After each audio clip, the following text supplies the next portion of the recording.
আজকে দেখাবো। নমস্কার বন্ধুরা, রূপদি রান্নাঘর এন্ড সোশ্যাল থেকে সবাইকে জানাই স্বাগত। আশা করি আপনারা সবাই ভালো আছেন। পেঁপে দেখছেন, পেঁপে, এই পেঁপের জাদু দেখাবো আজকে। মানে পেঁপের ম্যাজিক, অনেক কিছুর ম্যাজিক থাকে না, আজকের পেঁপের ম্যাজিক। দেখেছেন, পেঁপে একদম ডবকা। আর পেঁপেটা দেখবেন আমি কেটেছি, কোনো বীজ নেই, দেখুন একদম ভেতরটা একদম ফাঁকা। এরকম আমি দেখিনি যে পেঁপের বীজ হয় না। যাই হোক, আজকে একটা রেসিপি দেখাবো আপনাদের, খুব সহজে, কুকারে দিতে হবে না, খুব সহজে রান্নার কোনো মানে রান্না করতে কোনো ঝামেলাই লাগবে না। সহজে যে কোনো মানে চিকেনের কথা বাদ দিয়ে দিন, মাটনের কথাই বলছি, খুব সহজে সেদ্ধ হয়ে যাবে, স্বাদের কোনো ত্রুটি হবে না। এবং আপনি ওটার মধ্যে কি দিচ্ছেন এটা কাউকে জানাবেন না, সিক্রেট। তাহলে খুব সুন্দর সেদ্ধ হবে, সুস্বাদু হবে, কেউ জানতেই পারলো না আপনার ম্যাজিকটা কি, কুকারেও দিতে হলো না। তাহলে চলুন রান্নাঘরে যাই আর দেখে নি চট জলদি ম্যাজিকটা কি। পেঁপে, গোটা একটি পেঁপে আমি ধুয়ে নিয়েছি, আটা সমেত কাটবো। আপনি তাড়াতাড়ি কুকারে দেবেন না, অথচ মটনটা তাড়াতাড়ি সেদ্ধ হয়ে যাবে। কি করে সেদ্ধ হবে তারই আজকে ব্লগে কিছু শেয়ার করব। তাহলে চলুন দেখে নিই। এরকম প্রথমে আপনি পেঁপেটাকে কেটে নিন, কেটে এরকম একটা ফালতে পেঁপে, দেখেছেন পেঁপেটা এত সুন্দর, একটাও দানা নেই। নিয়ে দেখুন আটা সমেত, এটা কিন্তু আটা লেগে আছে গায়ে, এই আটা ফেললে হবে না। তারপরে একটা গ্রেটারের গায়ে আপনি এই খোসা সমেত এবং আটা সমেত এটা গ্রেট করে নিন।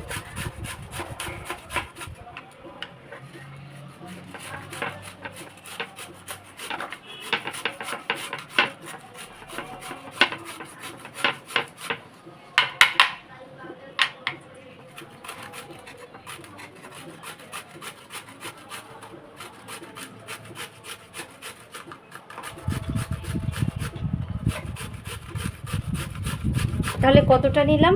একটা পেঁপের টুকরোর অর্ধেক নিয়ে গ্রেট করে নিয়েছি। দেখেছেন, গ্রেট করার পরে আমি এখানে দেখুন পেঁয়াজ, রসুন, আদা, তারপরে এর মধ্যে আমি শুকনো লঙ্কা দেব, শুকনো লঙ্কা, পেঁয়াজ, রসুন, আদা আর এই পেঁপের টুকরোগুলো সব একসাথে পেস্ট করব। কি করব আমি রান্নার মধ্যে বলে দেব, অবশ্যই দেখবেন, খুব ভালো একটা পদ্ধতি। আগেকার সময় কুকার ছিল না, বা শুকনো লঙ্কা আমি ছোটো ছোটো 4-5টা দিলাম, দিয়ে একসাথে এগুলো আমি পেস্ট বানিয়ে নিয়েছেন। এটা মাটন, রেড লিভার দেখতে পাচ্ছেন, এটা মাটন আছে। এটাই আমি ধোয়ার পর লবণ মাখিয়ে রেখেছিলাম, আর লবণ মাখানোর পরে দেখুন কতটা জল বেরিয়েছে। এই জলটা কি হয়, আপনি যদি লবণটা মাখিয়ে রাখেন খুব সহজেই কিন্তু জলটা ঝরে যায়, এবং কষানোর সময়, রান্না করার সময় কিন্তু জলটা বেরোবে না, আর কড়াইতেও লাগবে না। এটাই ছিল আজকের সহজ একটা পদ্ধতি।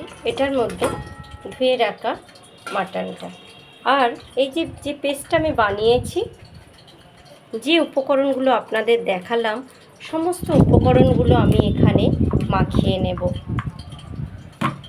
এর মধ্যে দিয়ে দেব, অবশ্যই তেলটা দেবেন। তেলটা দিলে কি হয়, মশলাটা খুব সহজেই মাংস বলুন, যে কোনো মাংসর মধ্যে প্রবেশ করতে সুবিধা করে। দিয়ে দেবো এর মধ্যে ধনিয়া, জিরে, গোলমরিচের পরিমাণটা বেশি, কাশ্মীরি লঙ্কার গুঁড়ো নয়, যেহেতু আমি শুকনো লঙ্কা এখানে পেস্ট করে দিয়েছি, সামান্য চিনি, আর পরিমাণ মতো আমার এখানে যতটা মানে আপনার মানে 1 কেজি কি 2 কেজি যা বানাবেন তার পরিমাণ মতো আপনাকে হিসাব করে নিতে হবে। আমার যে পরিমাণ আছে সেই পরিমাণের অনুযায়ী আমি এটা নিলাম।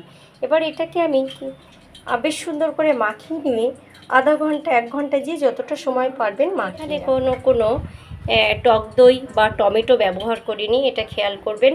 আমার এটা মাখা হয়ে গেছে। এবার আমি এটাকে আপনি ফ্রিজিং করে রাখতে পারলেন, কিংবা আপনি সাথেও বানাতে পারেন, কিন্তু পেঁপে যেহেতু আটাটা দেওয়া আছে, সেক্ষেত্রে একটু আধা ঘন্টা 45 মিনিট এইভাবে ম্যারিনেট করে রাখলে খুব ভালো হয়। এবং আপনার